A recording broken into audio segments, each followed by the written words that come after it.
Cross Politic begins in 3, 2, 1. Have a heart that breaks for a dying city. Stop cursing your future. Is not true. For all intents and purposes, I am a woman. Government, no political system has ultimate supremacy. Jesus is King of Kings, and it's about time our nation return in humble submission to his lordship. You are not protecting women. You are authorizing the destruction of 500,000 little women every year. I didn't start it. But sir, with all due respect, that's the argument of a 5-year-old. I didn't start it. Right, when the Spirit comes upon people, they go to war, they go to battle, and the enemies of God are driven back and they're slaughtered. You are listening to Cross Politic with Gabe Wrench, the Water Boy, Pastor Toby Sumter, and the Chocolate Knox. Hey, y'all, welcome to Cross Politic. We're coming out live from Rapid City, South Dakota. It's a rowdy bunch out here. Good to be with you guys. Welcome to our Sunday night special.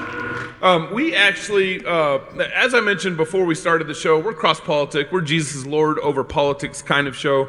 Over the years, we've had the good pleasure of interviewing guys like Ted Cruz, Ben Carson, a number of politicians. We've gotten into our state politics. Our governor didn't really like it when he came on our show.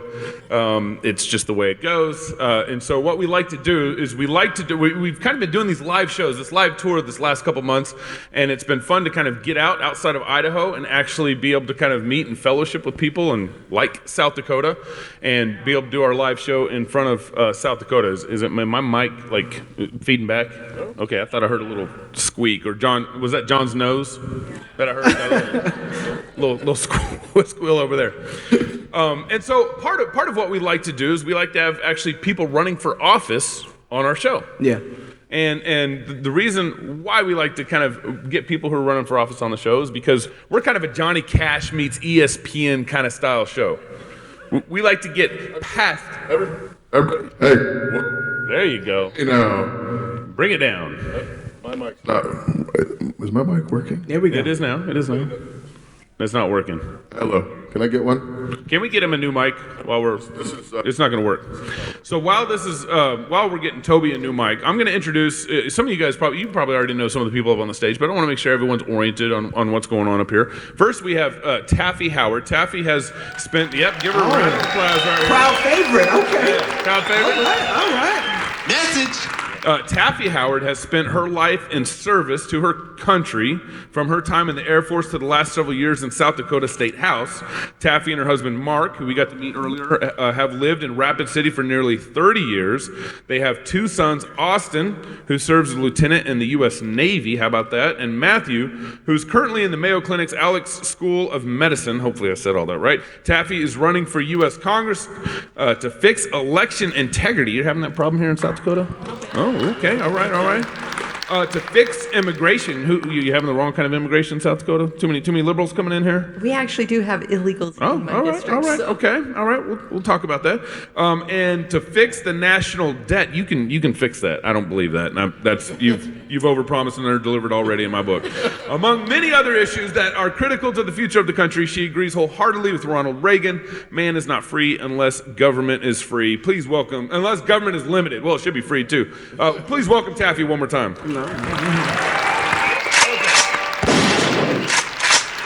Got the shotgun over there. All right, this is Steve Haggard. No. Howard. Howgard? I already messed it up. I'm sorry, Steve. Sorry. Say it again. This is Steve Howgard. All right. All right. Is that good enough? I'm Texas. That's the best you're gonna get. I want you to mess it up again. Steve was raised on a family farm near Madison, South Dakota. Man, you're just come on. Heartstrings. I know that's He can't do that. He attended South Dakota State University, earning his Bachelor's of Science degree in multiple fields of study, including engineering, sociology, psychology, criminal justice, and political science. Did you also major in biology? No, I skipped that. Okay, so you don't know what a woman is. No, I'll work at that definition, though. Are you done? He has been married to the love of his wife for 44 years. Married. Oh, wow. 44 years? Praise God. Woo! have 8 children and 20 grandchildren. Steve was elected to the South Dakota House of Representatives in 2014, 16, 18, and 2020. He was elected by the members of the House to serve as Speaker Pro Tem in 2018, and then elected again to serve as Speaker of the House in 2019 and 2020. He knows my Speaker of the House, who's like that Jello that John Brandy was trying to nail on the wall. He has held over 25 positions in the House, including serving as a chairman of many committees within the South Dakota legislature. Now he's running for governor of South Dakota. Welcome, Steve. Wow. Welcome, Steve. We're going to ask him why he's running for governor, because I don't understand. All right. And actually, it's 22 kids. 2 of them aren't born yet. Grandkids. Whoa. Grandkids. All right. All right. I'm a believer again. For a second, I wasn't. Bruce Whalen. Bruce is a Republican candidate for U.S. Senate representing South Dakota, where under God the people rule. We're going to ask you about that later. You better have a good answer for that one. Bruce's experience within the private arena and also tribal governance provides him a unique insight in representing all of South Dakota. Bruce shall strive to secure our rights and keep our republic as our founders intended it. Welcome, Bruce. And lastly, this is Gary DeMar. Now we call him Uncle Gary. Uncle Gary. He's like the godfather of God and Government. If you've never read his book, God and Government, if you've never followed his ministry, he's the executive director of American Vision, 35-year-old ministry, 35-year-old executive director. I'm not 35. No, but Gary, he'll do anything for you.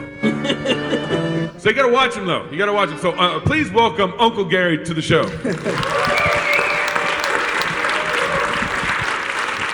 When we were getting ready for the show, we were talking about your website, Bruce, and the line you have in there, where under God the people rule. And we're like, wow, I wonder where he got that. That's like an interesting line.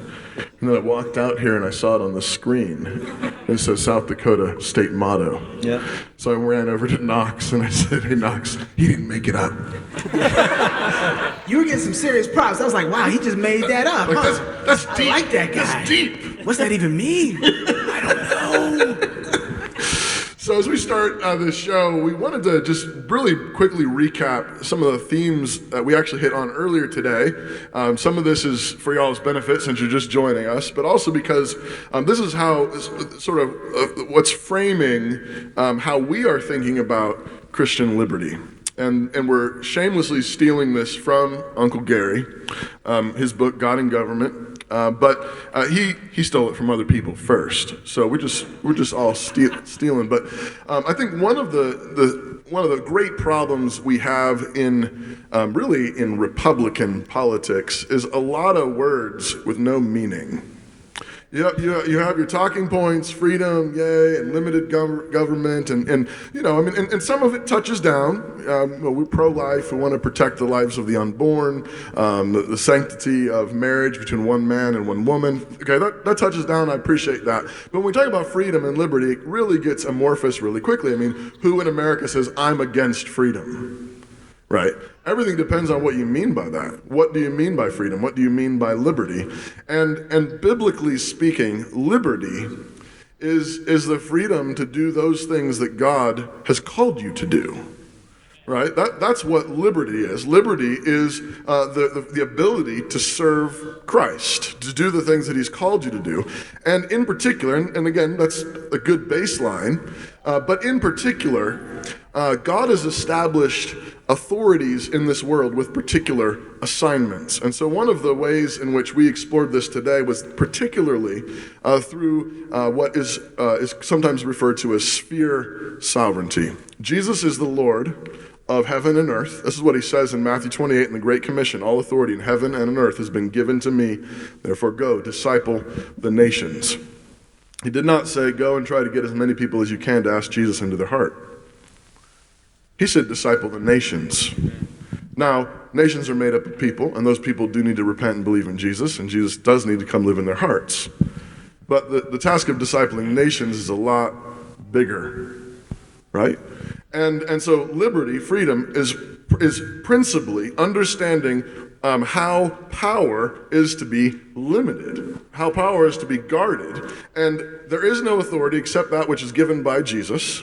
And he gives authority to three particular governments in this world: the civil government, the family government, and the church government. These are these are governments that are legitimized by God because you read through the scriptures and it says, obey your parents, honor your father and mother.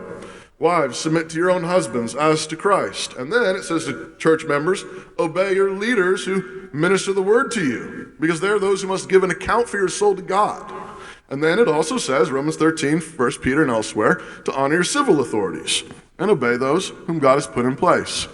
But to each of these jurisdictions, God has given particular duties. To the civil magistrate, God has given the duty of punishing evildoers. He's given them a sword to punish evildoers. To the family government, God has given the duties of health, welfare, and education. It is the husband's responsibility to love his wife as his own body, to care for her physical needs and provide for her needs and for the children's needs. It says in 1 Timothy that a man that does not provide for his own household is worse than an unbeliever. To the church government, God has given word and sacrament and worship, the Great Commission. Okay? Now, what we want to see and what we want to talk together tonight about is, if we don't have these jurisdictions lined out, you talk about freedom. Well, what does that mean? Well, freedom is freedom to do those things that God has authorized us to do, given us responsibility to do, which means leaving families free to make the best decisions for their health care, their medical decisions, their welfare, and education. It is not government's job to provide any of those things. And when the government steps in to try to provide any of those things, it is disobeying Jesus. And it is not the church's job to tell parents the medical decisions to make. It's not the church's job to tell the parents how to educate their children. It is only to command them, according to Scripture, that they need to be brought up in the nurture and admonition of the Lord. Vice versa, it's not the family's job to punish criminals. It's not the family's job to administer sacraments. Sorry, Baptists. I'm sorry. I heard about you baptizing your kids all by yourself or whatever. Tripology. Yeah. Anyways, nevertheless, this is the core principles that we are seeking to bring into greater relief. That it is not enough to say freedom. It's not enough just to say obey Jesus. Okay, great. What did Jesus say to do? What responsibilities has he given us to do? So, with that intro, I want to start by asking Uncle Gary this question. Gary, you've been around for, I don't know, several centuries. You're old. And in your book, God and Government, you unpacked a number of these principles, and you show how our American system was founded on many of these biblical principles. I'm pretty sure you talked with George Washington about them when you were hammering out the Constitution. And somebody gonna get smacked? You invited me here for this? And you've seen many years of Republican politics. Where have Republicans done well to push for these particular biblical principles of liberty, these jurisdictional spheres and differences, and where have Republicans fallen on their faces? Wow. Well, in 10 words or less. Well, I grew up in the Vietnam era, so when the draft was taking place and so forth, and sending people over to Vietnam and all that, the Nixon administration was a huge failure. The Democrats took advantage of that, and then the one election that I really paid close attention to, and that Christians were paying close attention to, was the 1976 election, because you had Jimmy Carter, who was running as a born again evangelical, Christian. yeah, and it was the first time. I'm pretty sure it was the first time that there was a considered effort to identify a Christian voting bloc. And there was a great deal of enthusiasm with Jimmy Carter because he came out as a born-again Christian. But it was his administration was a fiasco in terms of social issues, and of course the Iranian situation took place and so forth. And that's when the moral majority was fashioned, led by Jerry Falwell, who was it fashioned after Carter, the moral majority? It was during his administration, Okay. and because Jimmy Carter, some of his theological beliefs were something that was completely off base concerning conservative Christianity, and Jerry Falwell got involved. And Jerry Falwell earlier had written an article about how ministers should not be involved in politics, and so this was a huge shift. Moral majority became a political powerhouse, and then Ronald Reagan shows up, and there was a meeting in Dallas, Texas, national affairs briefing in Dallas, Texas. Jimmy Carter was invited. John Anderson was invited. John Anderson was a third-party candidate, and Ronald Reagan was invited. And Jimmy Carter and John Anderson did not show up for it. And Ronald Reagan was the only presidential candidate who showed up. And this was a huge meeting. There were pastors from all over the United States at this particular meeting, thousands of them, which was something that had never really taken place before. And so Ronald Reagan got up there and gave a really barn burner of a speech, which endeared him to that particular audience and Christians in general, and essentially rebuilt the Republican Party almost overnight, because evangelicals got involved politically. And if you know anything about the 1980 election, it was a massive landslide. I think the only states Jimmy Carter got, I think, was it Minnesota, Georgia, and a couple of northeastern states, and of course Washington, D.C. And then in 1984, Reagan ran again, and I think the only state that he got was Walter Mondale state. It was just a wipeout. But here, I'm going to go back to the 1980, and this is what concerned me about Christians' involvement in politics and the Republican Party. 1980, again, this landslide was taking place, and I live in Marietta, Georgia. I was in the 7th district of Georgia, which was Larry McDonald's district. I don't know if any of you remember Larry McDonald. Larry McDonald was one of the 2 Dr. No's in Congress. He was a medical doctor, he was a urologist, and Ron Paul was also a medical doctor. Right. They were the 2 Dr. No's. They said no to everything that was not specifically constitutional.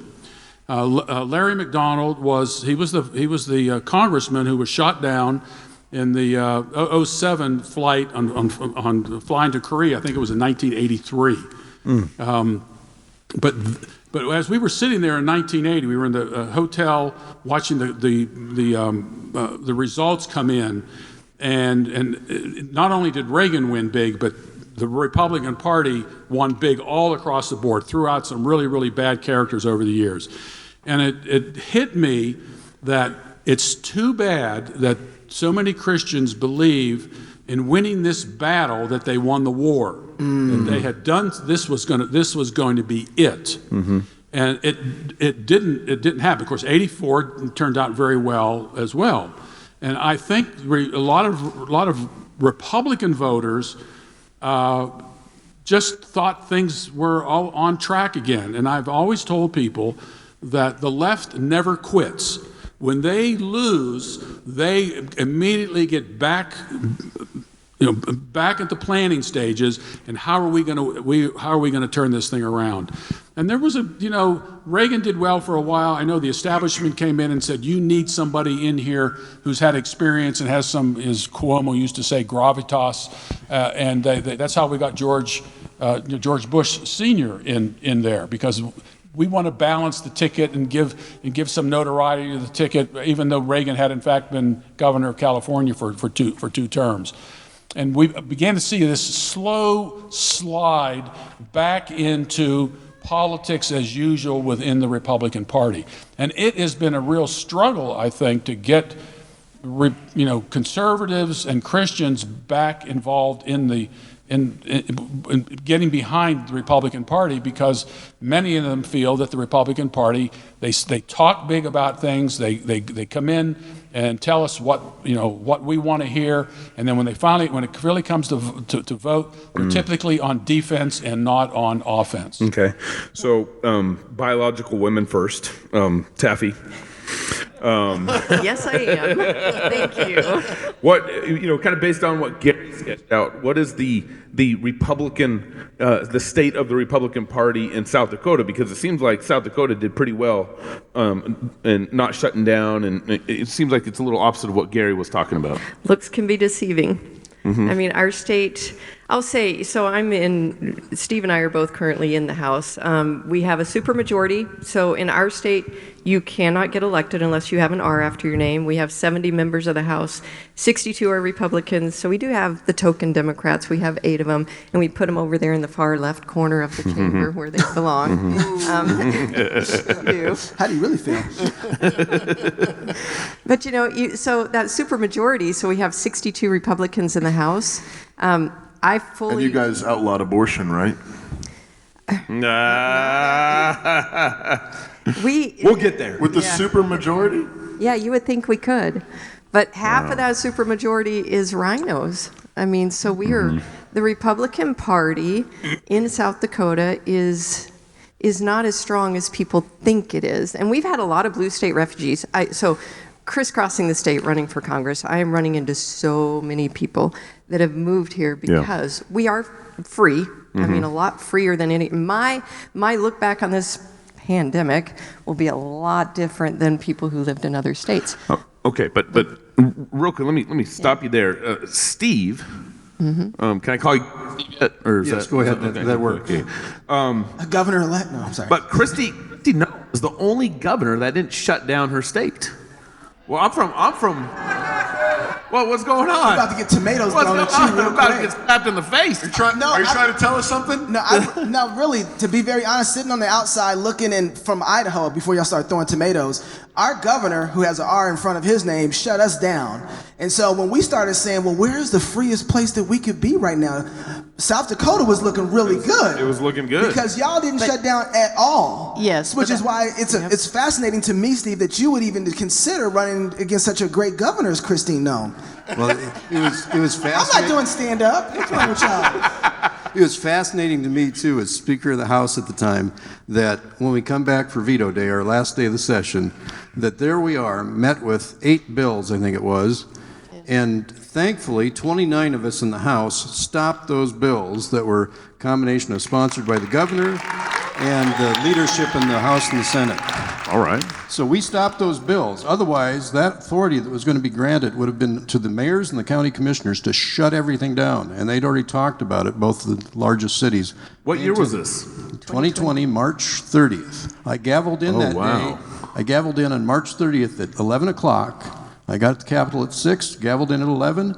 We gavelled out at 3:40 a.m. the next morning. Wow. It took us that long to kill the bills the governor was sponsoring. That would have shut the state down. So she had, wait.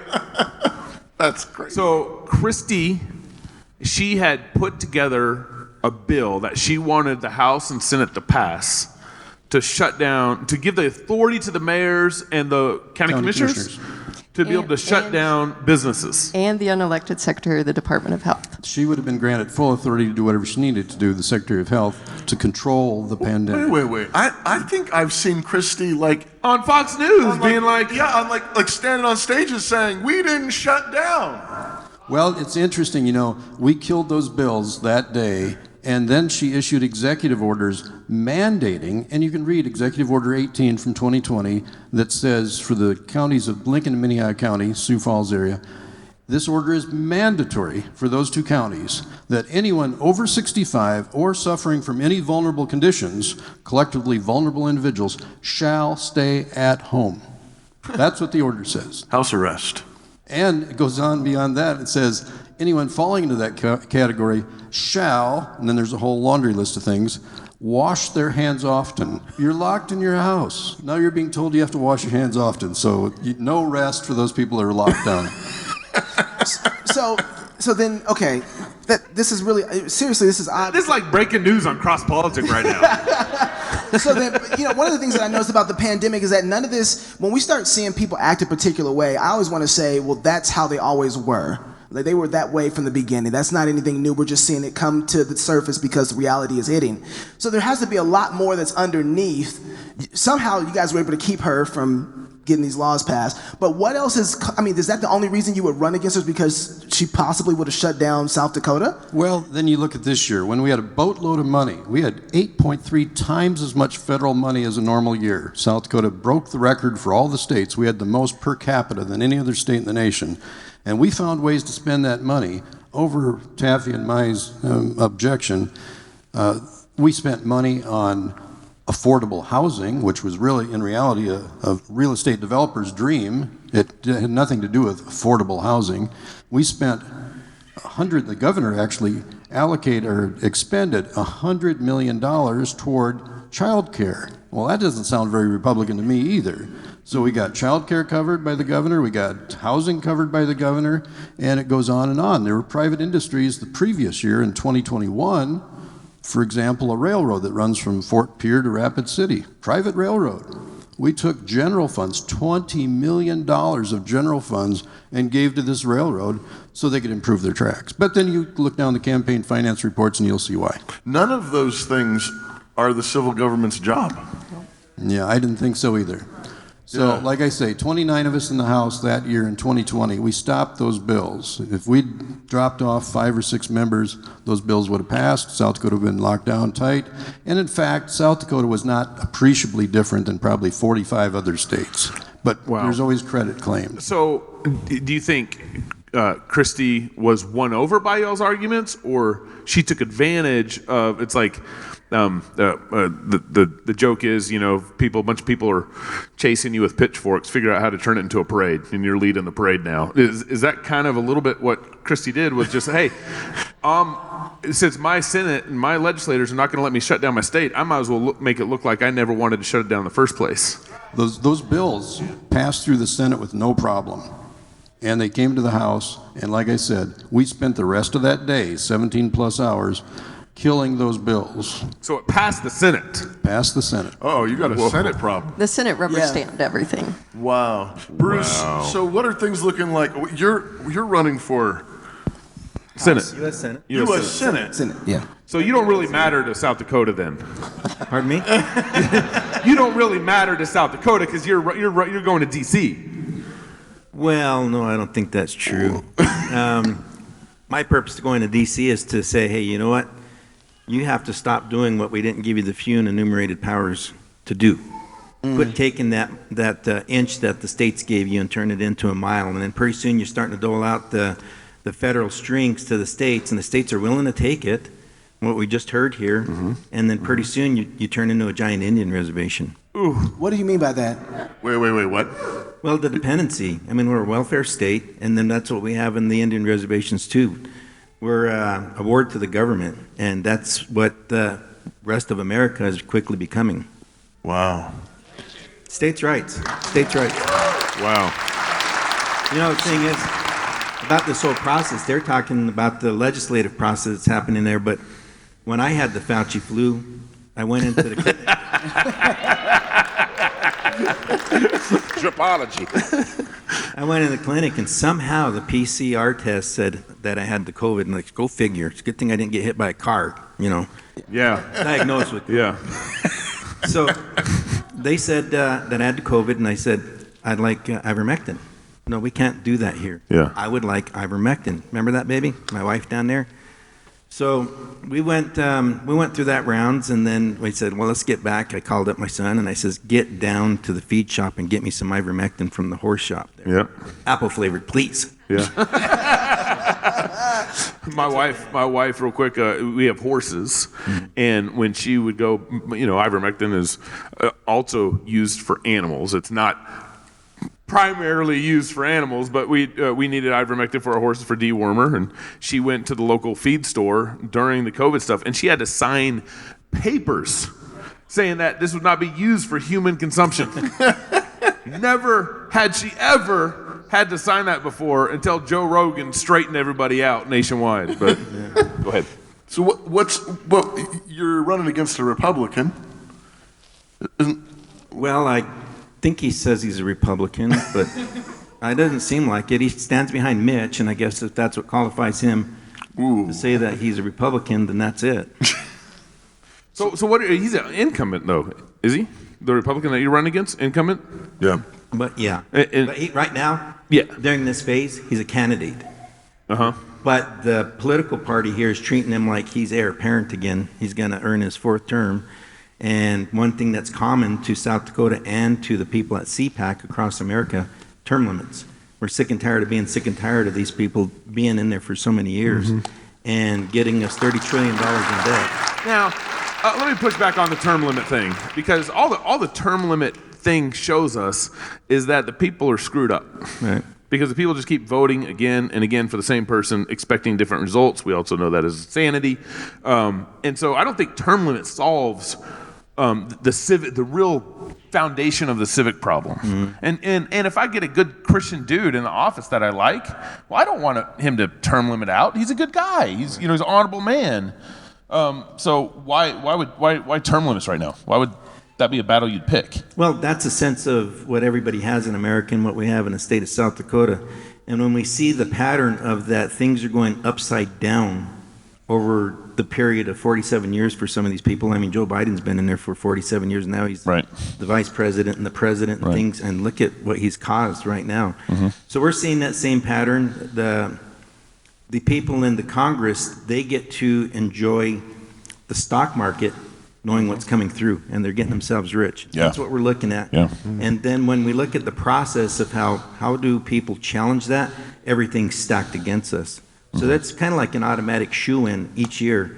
And we see it, the power of incumbency. We hear that. We're being taught that by the political scientists. But that's a people problem. That is. That's a voter problem. That's not a term limit problem. Yeah, well, in South Dakota, we say that he's got the 4th term curse right now. And we're looking at it, and I say, the thing is, there's something more wrong with John here, is he's not representing South Dakota, and we all feel it and we all know it. So thank you. So here's in Idaho, and I'm going to get to South Dakota in a second, but in Idaho, one of the things that we've noticed, we have Priscilla Giddings on the show, who's running for lieutenant governor there. And one of the things she brought up is that Idaho itself is turning blue.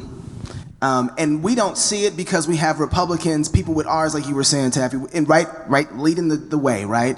But she showed that Big Pharma and the Democratic Party are outspending the Republicans 3, sometimes 4-1, depending on where you're at. They're outspending the Republican Party, and so it's kind of a numbers game. Whoever spends the most money, name recognition, all that, you guys know the game, it wins. Is South Dakota in danger of kind of the same thing okay, and how is it coming in South Dakota? Because Texas, Beto O'Rourke shouldn't even be a name that we know running for governor in Texas, and yet we all know him. He's got name recognition, and he might actually have a chance. I mean, if you reelect Abbott. No, he don't have a chance. If you vote for Abbott, you might vote for Beto O'Rourke too. So I'm just saying. But what are some of the ways that you can see the encroachment of both the left and Big Pharma? How is South Dakota turning purple? I would say it's because of the spending. It's because of the money that's coming in from the feds. I mean, these last 2 years, Steve and I are both on appropriations, and we have watched the billions and billions and billions of dollars come in. And we sit in appropriations, and all these legislators and all these lobbyists, they come in and they bring these. They are all great programs. Everything has some kind of merit that comes before us. But is it the proper role of government? And I'd say 80 to 90% of it is not. But then they inevitably all pass. And then the people get used to those programs. They get used to the government services. And that just slowly drifts us bluer and bluer. I mean, a blue state, those are people who are so used to government services. They're dependent on the government. They want government services from cradle to grave. And we're drifting that way. And one of the reasons I'm running for Congress is because my opponent, recently we had the $1.5 trillion pork package that came down. there is so much waste in there. Your opponent voted for that? Yeah. Well, in the House, they divided the question. So they divided it into two parts, a domestic part and a defense part. So he voted for the defense, but not for the domestic. Okay. But it went to the Senate as one package, and he knew that. So even the Heritage Foundation is calling those people out and saying, if you voted for one part, you voted for all of it. Because the only way to effectively kill that would have been to vote against both parts. Right. I remember that. So we are becoming slaves. I mean, when we lose our freedom and we no longer have autonomy over our health, over our education, we're nothing but slaves. So how do you get people to realize that? Because that seems to be the problem. You need to unpack that, Taffy, because I don't think people understand that. That it's like, but this is just a program. It helps. It's helping me. I get more money in my pocket. More housing or childcare or whatever the thing is. Like, how do you articulate and explain to your constituents, no, those are chains? I got you on that. Yeah. Okay, so what we have here is protected classes of people. The government's good at looking at things and saying, hey, guess what? Those people there need a little bit of money. We're going to give that to them, and then they're going to be protected class because they're going to give us back a vote. Our agricultural community got in the habit of doing that. Now they're waking up that they've been regulated so heavily. Yeah. And guess who their boss is? A lot of bureaucrats. I mean, how many of you guys out there are ag? Give us a clap. Give us a clap. Some ag? How many of you feel like you're being overregulated? Right? And that's exactly what it amounts to. Same thing with the tribes. And that's why I say you're turning into a giant Indian reservation, because for every dollar that comes in, you probably have 10 bureaucrats telling you how to live your life. In South Dakota, you can take a look at our heritage. You know, the preamble of our Constitution says, "In thanks to Almighty God, who hereby ordained this Constitution for the people of the state of South Dakota." Then you look at the context. Dakota Territory, I've got a copy of the code from Dakota Territory, 1868. In that code, there are the laws in regard to blasphemy and Sabbath breaking. Yeah. Blasphemy was speaking words of contumelious contempt against God the Father, God the Holy Spirit, Jesus Christ, or the Holy Christian Scriptures. Those laws stayed on the books in South Dakota till 1974. Till 1974. And our culture has shifted dramatically. Yeah. And the people that are younger than me have kind of grown up in this welfare mentality, and so that's where we've ended up. I've had cases in court before where the prosecutor was 10 years younger than me probably, and she didn't realize that social services didn't exist back in the 1950s and into the 1960s, but this culture has adopted that as the norm. Yep. And that's sadly where we're at. That's why it's so easy to feed people this idea that you deserve child care and housing and everything else. Taffy, I don't want to miss out on your response to this too. How do you get people to recognize that and wean them from that? Because there's no, I enjoyed seeing the problem, but we got to figure out how to fix it. Yeah. Well, first of all, I don't have a PhD, but I will be a Dr. No if I get Drop the mic. First of all, you have to elect people who have the courage to stand up and vote no and say and explain to the people, why are we not going to spend $200 million on workforce housing in this? And you walk them through, that takes away from the private sector. It drives away competition. There's no more free market capitalism. Yeah. I mean, you just have to walk them through that. Actually end up with less housing. Right, exactly. Less quality housing. You're creating a monopoly on the government side. Exactly. Yeah. Yeah, but it seems like a lot of people are averse to freedom, so they hear freedom, they're like, yeah, that's a lot of work. Yeah.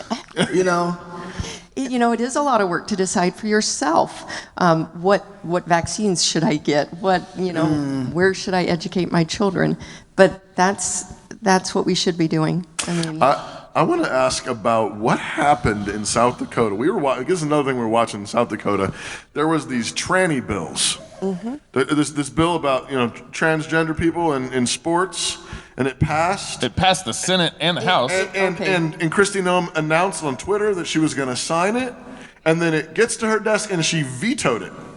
Right. And then it comes back the next year. Right. And there's one change in it. The only change in the bill that was vetoed and the bill that came back was that in the new bill, girls could not sue for monetary damages. So it was actually a worse bill. Right. Because we want them to be able to sue. Money is what talks. If you want to change somebody's behavior, you hit them in the pocketbook. So she signed that? Or are you saying she signed that new bill? She did sign that. She brought that new bill. But the first bill, she vetoed, and then The political wind had shifted by that time. What happened? The political wind shifted. The NCAA finally softened their stance. And in fact, I talked to Dan Bishop, the representative, then later senator down in North Carolina, passed a bill like that a few years before us. Right. And we visited several times over the past few years.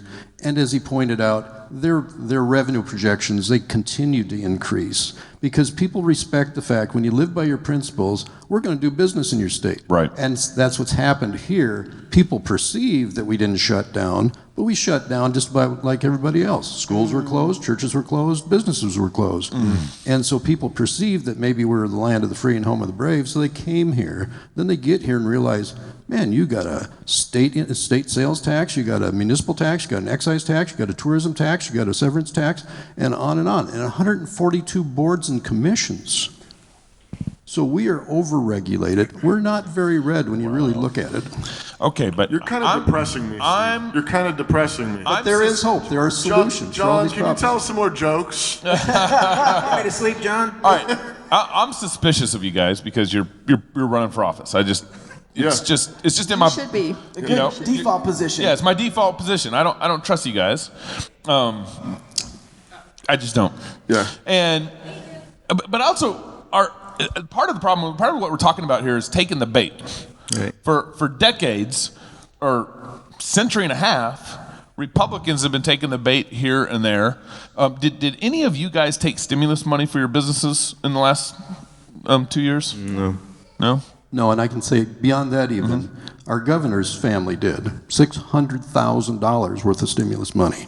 My own son, who farms, his accountant told him, you qualify for $142,000 in grants. And my son said, I'm not going to take them. I didn't have any loss. Yeah. He could have just taken that money. Right. And then so what the federal government did this First last of all, year. did you guys hear that? That's good. These people up That's here good. said they didn't take any stimulus money. Yeah.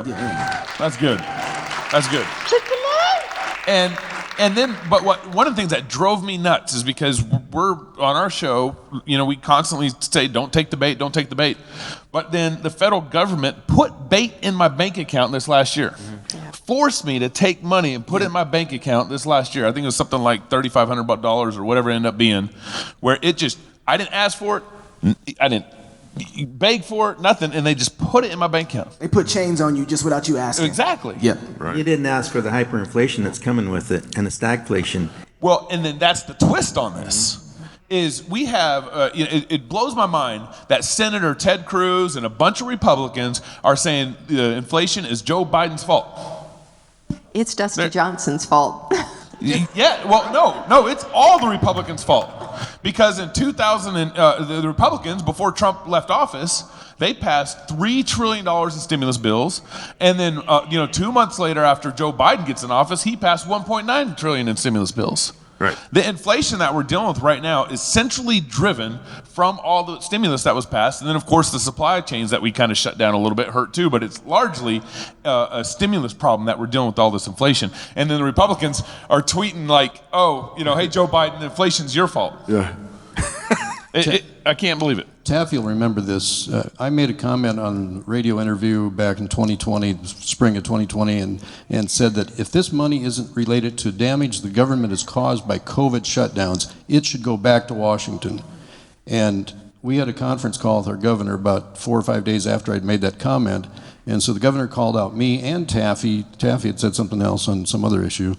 Called us out, and I knew how these conference calls go, or these discussions go with our governor.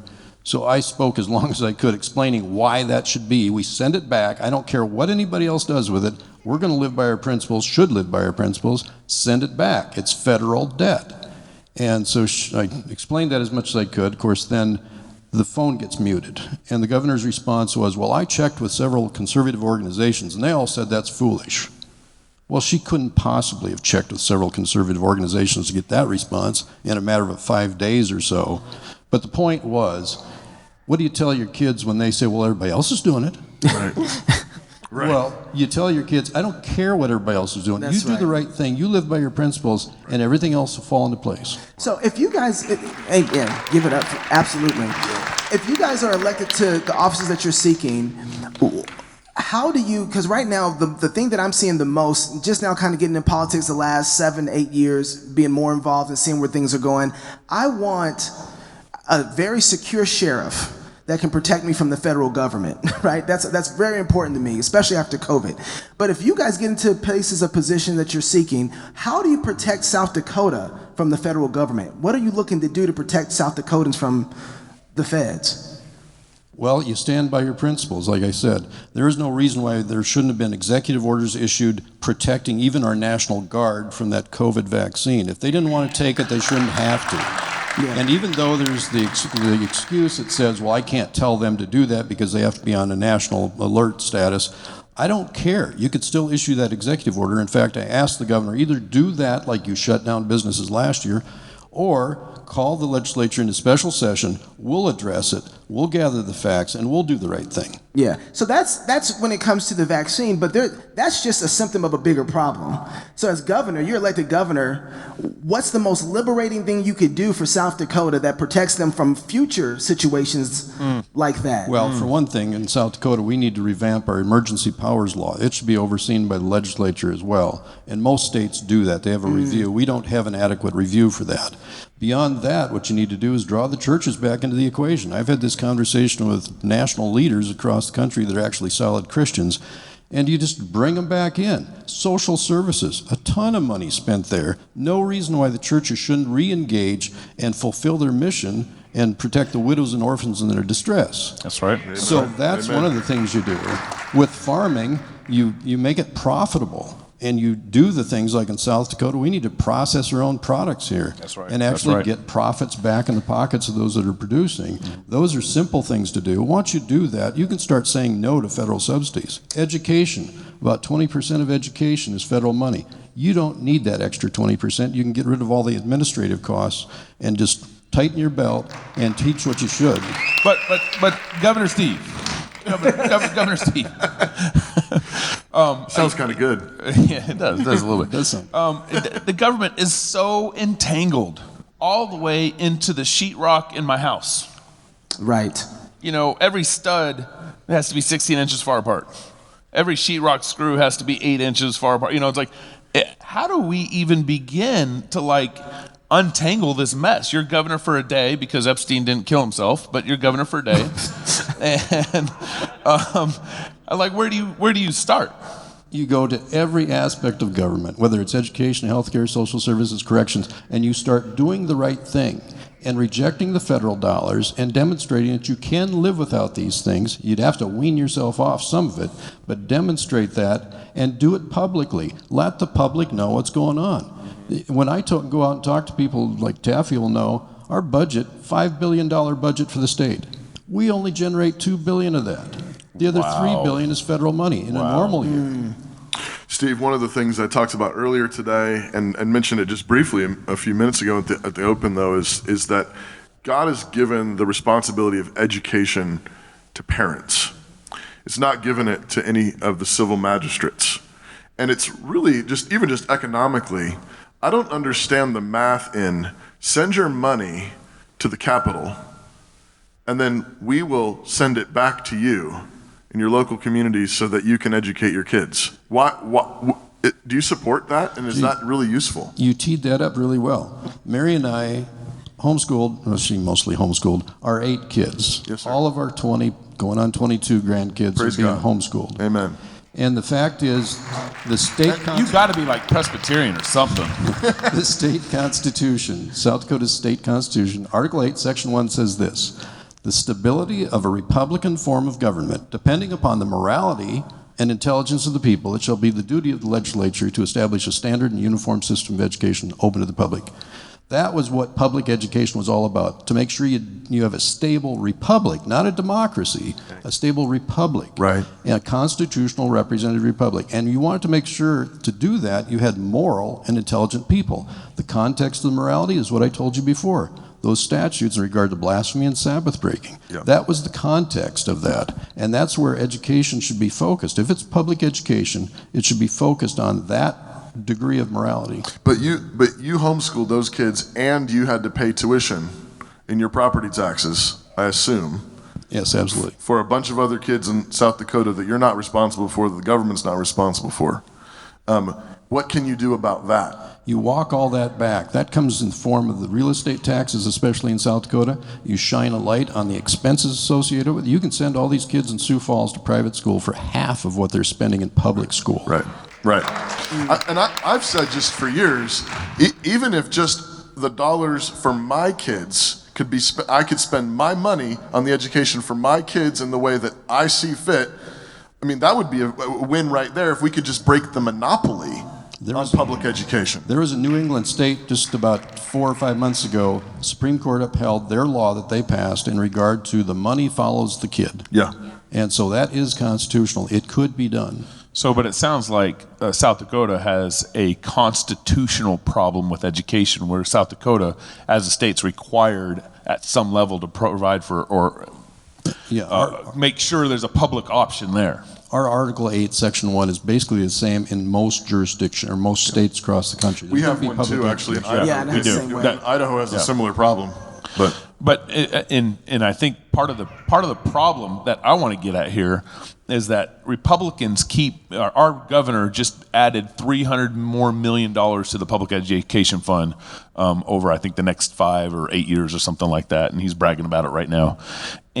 But part of the silliness and goofiness of all that is right now the current condition of our public school systems is discipling kids to become liberals. Yeah. And so the Republicans brag and say, I'm giving you $300 million to basically get rid of the Republican Party in the next 40 years. Right.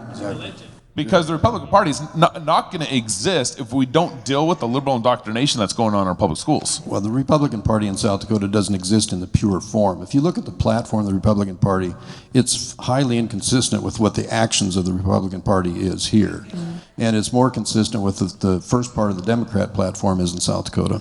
So there needs to be respect for, as was said before, your faith, application to respect for the Lord, that you're going to carry out those principles. Then you look at your Constitution, then you apply the platform and the principles and the laws of the state. You know, before we move on anymore, I want to hear from Bruce and Taffy about how do you guys protect and liberate South Dakota and keep them safe from the feds? Because you guys are going, that's kind of important. I think, so first of all, I would be one of 435. Right. So I think part of it... You can do tons. I know. I know math. I know that, yeah. I know Common Core. Oh, heaven help us. I have a math degree. We can talk about Common Core. So. All right. 1 in 435. Yeah. So you're telling me there's a chance. There is keep a going, chance. Keep going. I keep going on with math. I mean, I'm just a wizard when it comes to math. I think part of it has to start with having the courage to stand up and call attention to what's going on. I mean, we have a few of those in Congress right now. Mm-hmm. I mean, I think of like Thomas Massey and what he's doing for our military. Right. He brought a bill to push back on the stupidity of the mandates for our military. Yeah. My opponent did not bother to even have anything to do with that. Senator Ron Johnson has held hearings. Rand Paul. So there are individuals there. So 4 out of 435. They need help, which is why, we have to elect constitutional conservatives and that have the courage to stand up.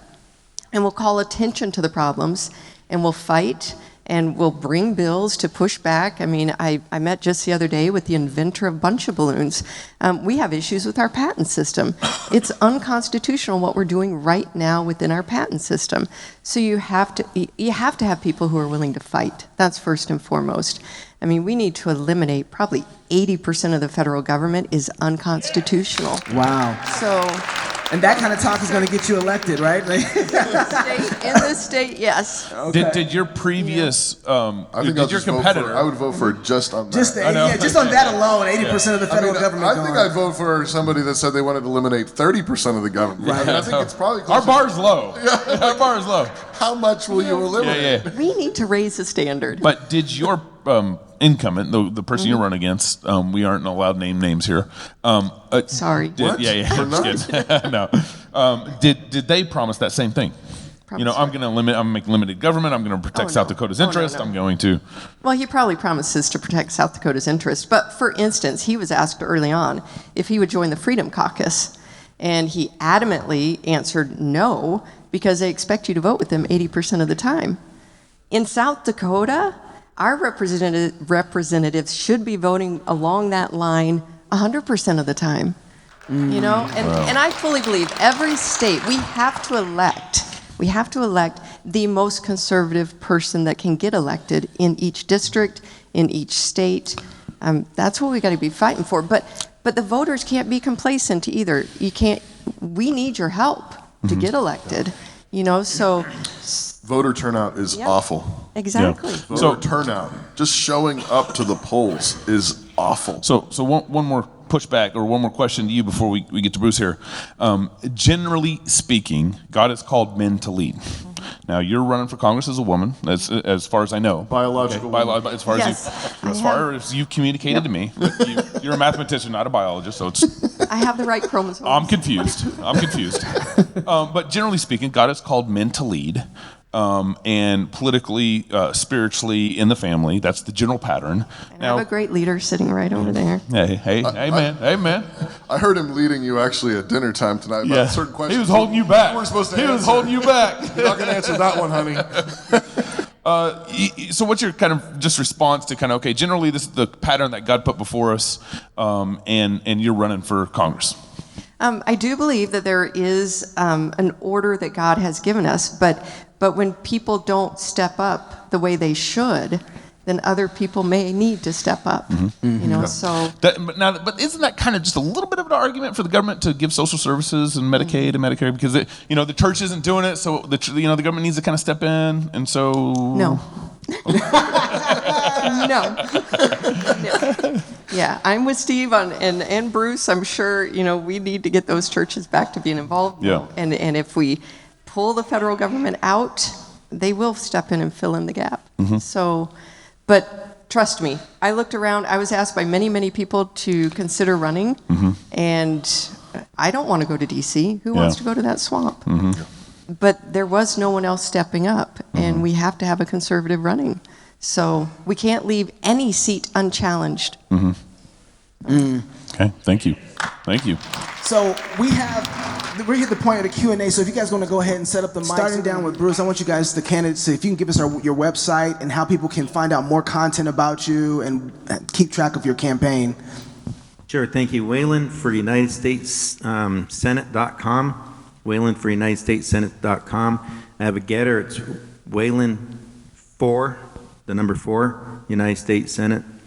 And I have a Facebook also, that's Bruce Wayland for United States Senate. A lot of people go to my personal page, that's fine.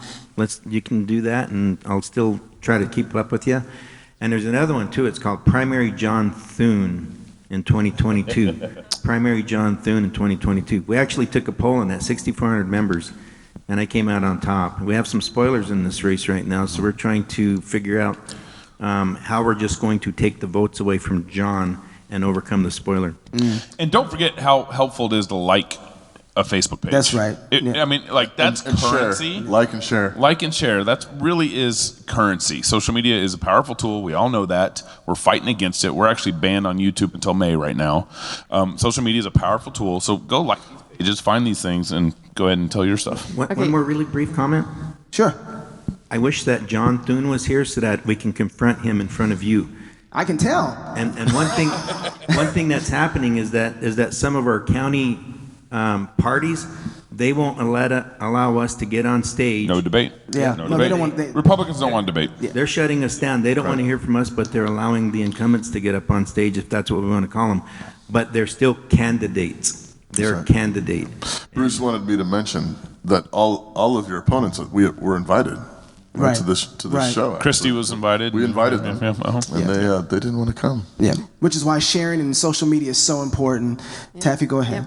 So my website is my name, and as much as I despise social media, I am on Instagram, Twitter, YouTube, Rumble, and I could go on, but I don't like going on. So anyway, But all that's on your website. You go to a website, you connect Go all to that. my website, it's just my name. And I will also unashamedly put in a plug for the candidates up here. If you would like to support us, it does take money to run a campaign. So thank you for... And we're an LLC, so you can say that all day on this show. Yeah. Steve? Okay, thanks very much. It's just stevehaugard.com. It's Steve, H-A-U-G-A-A-R-D. So go to that website. Same thing, the contributions, it's important. Sadly, money runs campaigns. That's right. And had I ever intended to run for governor when I was speaker, I would have been planning ahead and trying to lay up some of a war chest.